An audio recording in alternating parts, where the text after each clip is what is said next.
Sejam todas bem-vindas e bem-vindos ao curso de Cálculo, uma produção aqui da Vatatec. O meu nome é Luiz Tavares e a partir de agora eu serei o seu professor. Neste vídeo nós iremos rever aí os conceitos das funções trigonométricas, principalmente a exibição e a construção e principalmente as particularidades dos coeficientes destas funções e os gráficos destas funções. Cálculo diferencial integral, a aula é a 9, funções trigonométricas. As funções trigonométricas, elas são funções chamadas circulares ou simplesmente funções periódicas. Esses períodos nós não vamos entrar muito a fundo neste vídeo aqui, até mesmo porque no estudo do cálculo os períodos não são tão interessantes, mas os domínios sim, tá bom? Hoje, nesse vídeo, nós iremos ver basicamente as propriedades gráficas de cada função aí.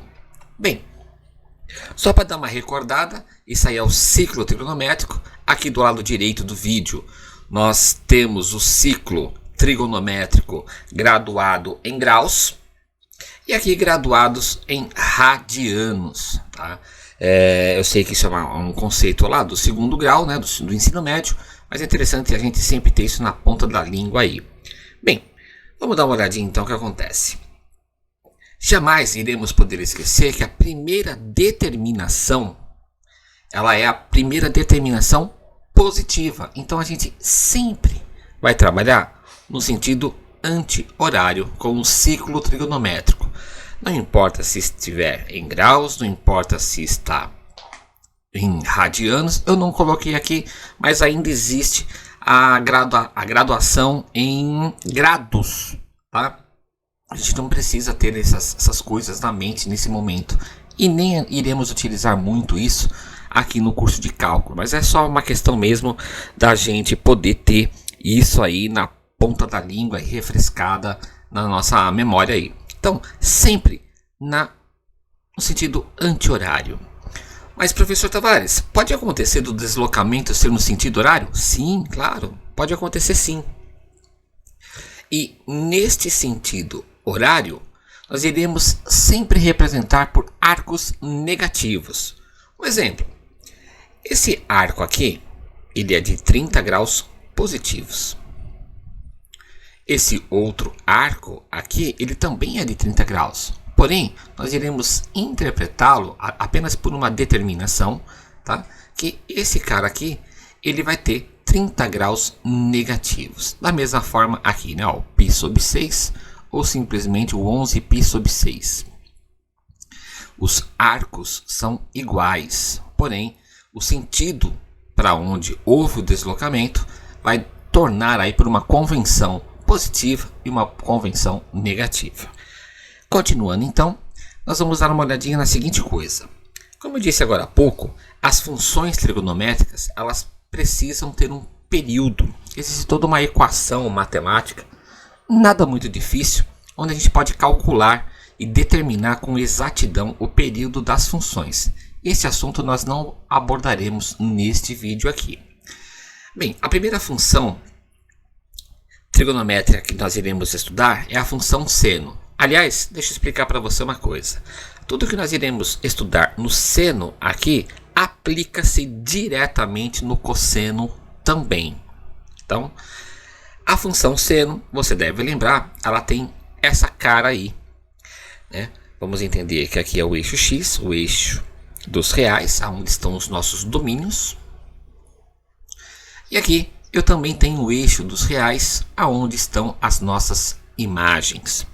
Bem, se é uma função simplesmente seno como essa aqui, ela vai ter um valor máximo de 1 e um valor mínimo de menos 1, que são as imagens, exatamente como nós vimos alguns vídeos atrás, onde nós falávamos lá sobre domínio e imagem.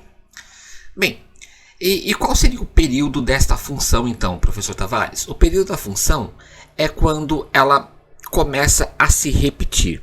Veja, de 0 até 2π, a função passa a ser inédita. Como assim inédita? Não existe nenhum ponto repetitivo.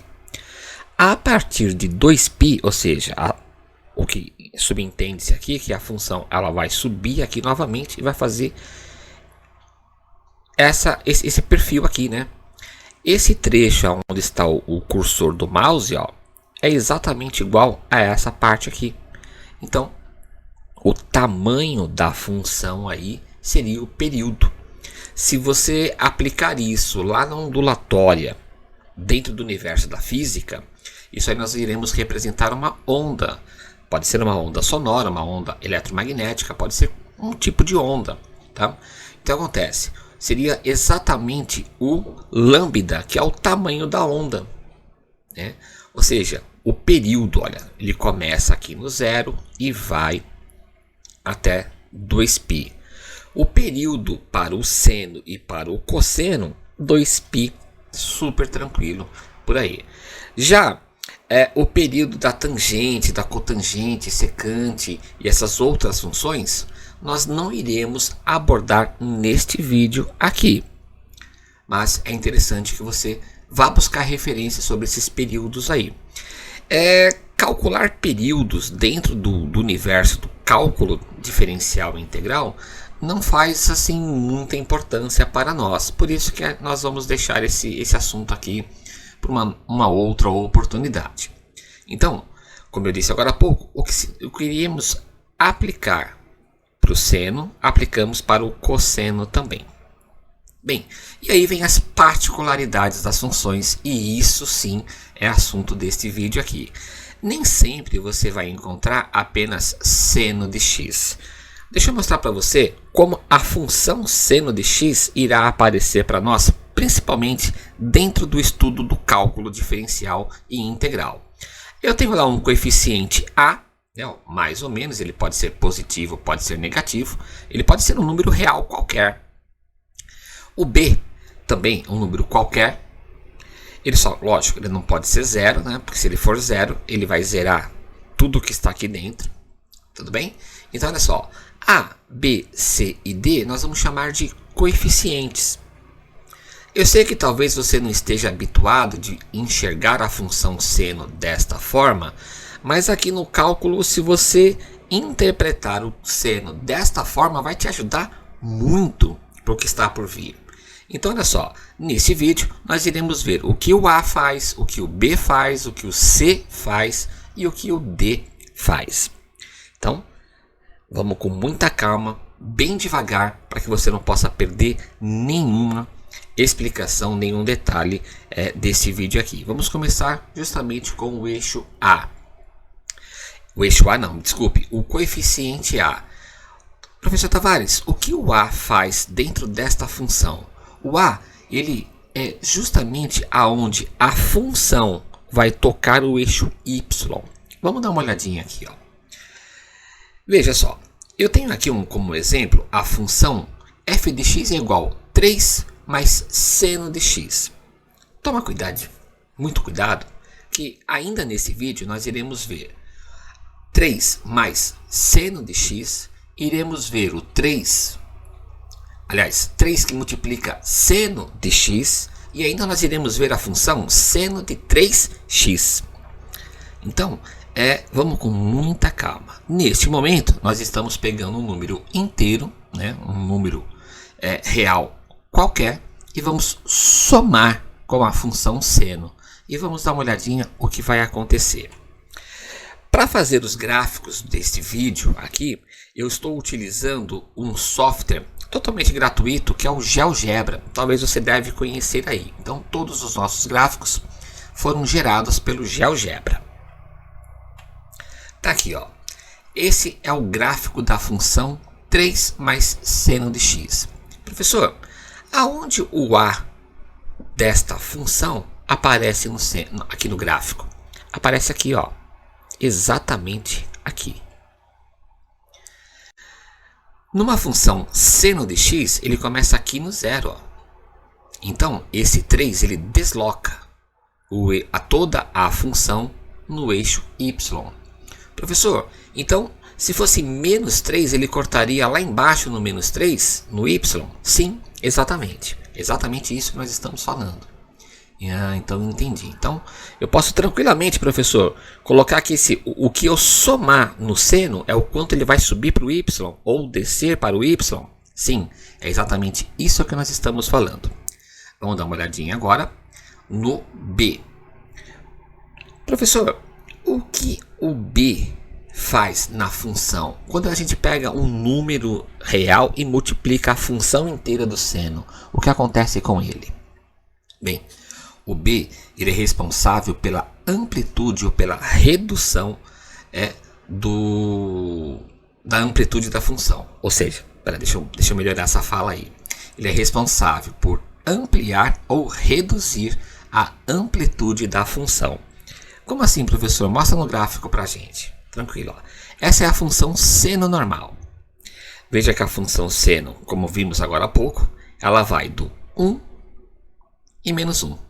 Né? Na verdade, ela vai do menos 1 até 1. Olha o que acontece se eu tiver agora a função 4 seno de x. 4 seno de x vai fazer com que a amplitude, essa distância entre o eixo x e o ponto máximo, o eixo x e o ponto mínimo da função seja múltiplo do número que aparece aqui. Como aqui é o número 4, ele foi até o número 4 e ele veio lá do menos 4. Nunca vai acontecer a situação de eu ter aqui o número 4 aqui em cima e aqui embaixo ter o número 2. Do jeito que está aqui. É claro que pode acontecer um outro produto, uma soma aqui, alguma coisa dentro do x aqui, que até vai subir no número 4, vai descer no menos 1. Mas do jeito que está aqui, eu vou multiplicar por 4 a amplitude para cima, vou multiplicar por 4 a amplitude para baixo. Professor Tavares, se aqui ao invés do 4 fosse o número 20, ele iria até o 20 lá para cima e ele iria lá no menos 20, bem lá para baixo. Muito simples. Então, o primeiro número aqui é onde a função toca o eixo y, o b é a amplitude.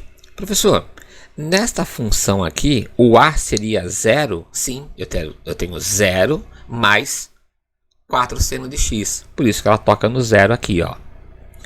Vamos dar mais uma olhadinha. Vamos agora no coeficiente c. O c é esse coeficiente aqui, ó. E o c, ele está relacionado diretamente com a frequência da função. Como assim a frequência da função? Lá no estudo da física, você deve ter estudado, você deve ter visto que as notas graves, elas têm uma amplitude baixa, por isso que elas são chamadas de notas baixas e são muito grandes essas notas. Já as notas agudas, elas em geral são tamanhos pequenos, mas amplitudes muito grandes. E elas se repetem frequentemente. Vamos dar uma olhadinha aqui, ó. Olha só. Simplesmente a função seno de x. A função seno de x, ela começa lá no 0 e termina aqui no 6, ó. Então, isso aqui seria, na física, seria uma nota grave qualquer. Olha o que acontece se eu pegar a seguinte situação. Agora eu tenho a função de seno de 3x.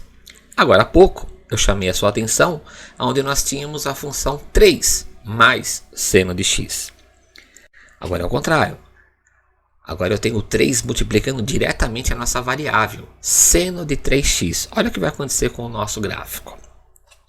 Veja, do 0 até o 6, a onda se repetiu 3 vezes. 1, 2 e 3.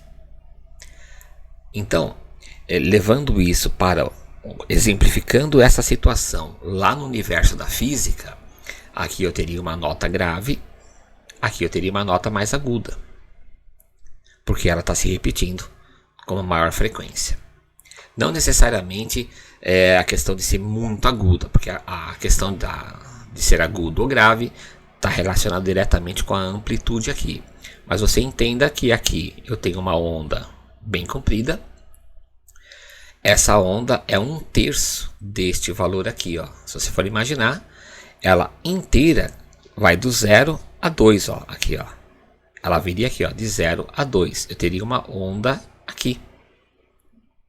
Então, ao multiplicar por 3, ao multiplicar por 10, eu tenho o tamanho de ondas, né, de senoides naquele intervalo pelo mesmo domínio no eixo X aí. Ó. Lembrando que o nosso domínio aqui vai de 0 a 6. O nosso domínio também vai de 0 a 6. A diferença é que, simplesmente, quando eu tenho 1 que multiplica seno de x, eu tenho uma onda só. Como aqui eu tenho 3 seno de x, eu tenho 3 ondas. Então, se eu colocasse 50 aqui, exatamente isso. No mesmo intervalo aqui, ó, de domínio, eu teria 50 ondas inteiras, 50 senoides aí. Rapidamente, vamos dar uma olhadinha no que acontece agora com esse coeficiente D. Olha só, o coeficiente D, ele está o seguinte, ele vai fazer exatamente a seguinte propriedade. Ele vai deslocar toda a função no eixo X. Toda a função será deslocada para a direita ou para a esquerda. Presta bem atenção como que isso acontece. Mais uma vez, na função seno de x, ele começa no 0. Ó.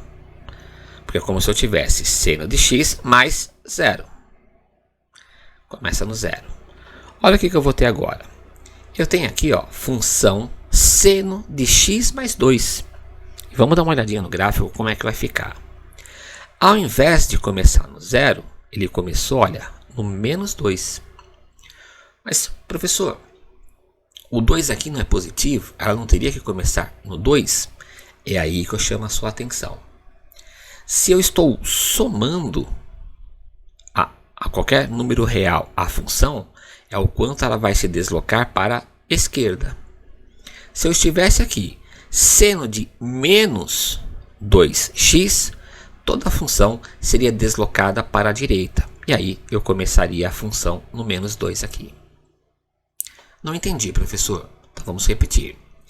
Se eu tenho uma função e eu vou somar um número real, é o quanto toda a função será deslocada para a esquerda. Se eu subtrair da função um número real, é o quanto eu vou deslocar essa função para a direita. Bem, agora vamos dar uma olhadinha na função tangente de x. Antes de a gente começar a tangente de x, deixa eu só ressaltar mais uma coisa. Tudo aquilo que a gente viu para o seno, aplicamos diretamente, sem medo nenhum, para o cosseno. A tangente é um pouquinho diferente, vamos dar uma olhadinha lá. Primeiramente, o período do seno e do cosseno vai de 0 a 2π. E a tangente vai de 0 a π apenas. Tudo bem? Vamos dar uma olhadinha aí, ó. Mais uma vez, eu tenho o A, que vai somar ou subtrair a função. Eu tenho um B, que vai multiplicar toda a função. Eu tenho um C, que multiplica a variável. E eu tenho um D, que pode ser somado ou subtraído da variável. Da mesma forma que a gente fez com o seno, vamos bem devagar, analisando coeficiente por coeficiente. O A, ele é responsável por deslocar a função no eixo X, quase como a gente viu agora no seno. Vamos dar uma olhadinha lá. Ó. Esse aqui é o gráfico da função tangente de x. Então veja, ó. Ele começa aqui no 0 e ele vai. Por que ele não é constante? Porque para domínios de π sobre 2 ou qualquer múltiplo de π sobre 2, levando lá para a graduação de graus, qualquer 90 graus ou qualquer múltiplo de 90, eu não tenho a função, não existe a função tangente. Porque, como vimos em vídeos anteriores, a função tangente ela é o segmento de reta que liga o centro da circunferência até a reta tangente. Então, se nós tivermos isso em 90 graus, eu nunca vou cruzar o eixo da tangente.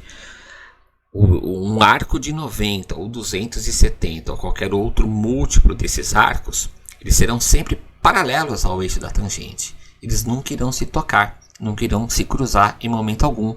É por isso que não existe. Então ele vem lá do menos infinito, passa pelo zero, vai para o infinito em π sobre 2 ou simplesmente 90 graus, que seria representado aqui pelo 2, ele não existe.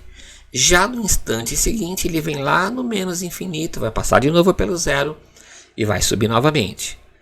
Lá no 2π, 3π sobre 2, olha, eu também não vou ter. E aí o que acontece? Ele vem lá do menos infinito e vai ser assim e assim constantemente. Tudo bem? Então, a tangente, ela não é uma função constante, assim como o seno e o cosseno. Vamos dar uma olhadinha agora aqui. Eu vou colocar agora o seguinte, a função de 1 mais tangente, ou seja, continuando aqui com o número a, eu vou colocar um número que vai somar o resto da tangente ou subtrair o resto da tangente. Olha o que vai acontecer aqui,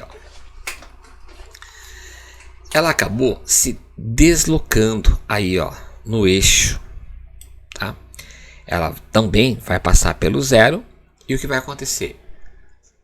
Em múltiplos de 90, de 270, de π sobre 2, por aí vai, essas funções não existem, então elas deixam de existir, é vazio para estes pontos, depois elas voltam, saem lá do mais infinito e vêm aqui para o menos infinito.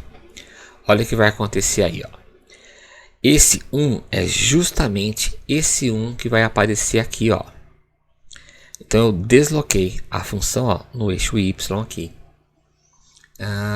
Então olha só, se eu tiver aqui um 10, ele vai cortar lá no 10 lá em cima. Exatamente, é isso que vai acontecer. Tudo bem? Vamos dar uma olhadinha agora o b. Para que serve o b? Né? Esse coeficiente b na função tangente, o que ele faz? É muito simples. Ele será responsável pela curvatura da função. Ora ela será mais curvada, ora ela será mais retilínea. Vamos dar uma olhadinha aí. Eu tenho aqui o gráfico da função 8 tangente de x. Olha o que acontece. Nós vimos agora há pouco a função tangente de x. Ela tem uma curvatura maior, né? Ela tem um raio de curvatura maior. Já o 8 tangente de x, ela já tem um raio muito grande, eu ia dizer aqui, né? O raio é muito grande, ele é quase retilíneo, né? Então, sempre que você tiver um número real que multiplica a tangente, ele tende a ser mais retilíneo. Ele nunca será uma reta, jamais, tá? Porque são funções circulares. Deixar claro isso, mas ele tende a uma retidão na função aí. Vamos dar uma olhadinha agora. Para que serve o coeficiente c na função tangente? Olha só o que vai acontecer aí, Eu tenho aqui a função tangente de 2x. Estão lembrados lá no seno, que a gente viu agora há pouco, aonde eu tenho a frequência dos senos? Aqui vai acontecer exatamente a mesma coisa. Olha só. Eu tenho de 0 a 6, olha, eu tenho as funções repetidas aqui dentro.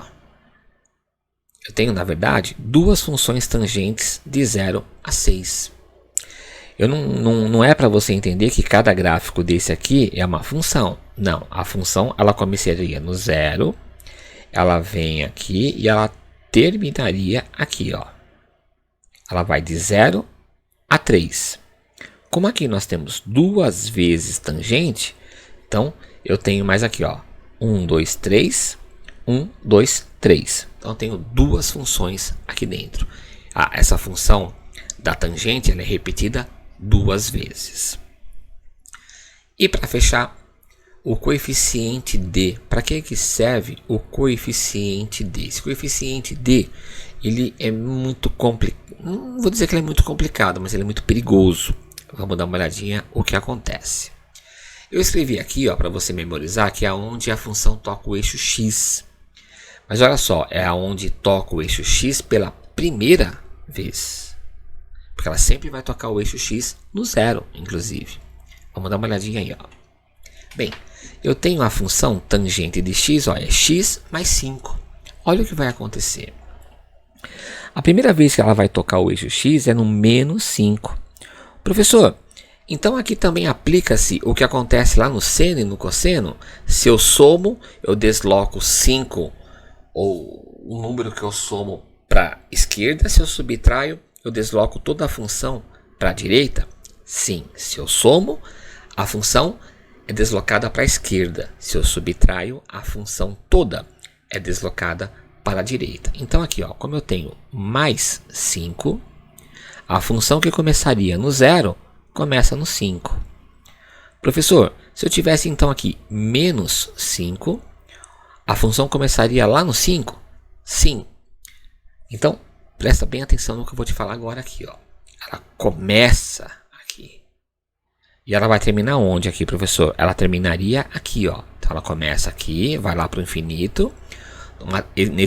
Nesse ponto aqui, ó, ela não existe, vem no menos infinito, vai para o infinito de novo, não existe nesse ponto e volta até aqui, ó.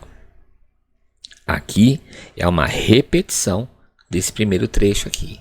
Então ela inicia, a função inicia no ponto que aparece aqui, ó. Professor, mas aqui ela cruzou no menos 2. Ela não teria que passar no 5? Calma. É exatamente isso que você não pode confundir. A função vai começar neste ponto aqui, ó. Então ela começa no 5. Esse vídeo está terminando por aqui. Eu espero ter te ajudado a relembrar esses conceitos, essas particularidades dos gráficos. Veja bem, dentro do estudo de cálculo diferencial e integral, nem sempre a gente vai precisar mexer com todos esses conceitos. Mas é interessante que a gente tenha isso em mente, principalmente quando nós formos calcular volumes, áreas envolvendo funções, justamente envolvendo essas funções aí. Muito obrigado por ter ficado comigo até agora. Eu vejo você no próximo vídeo. Valeu, muito obrigado.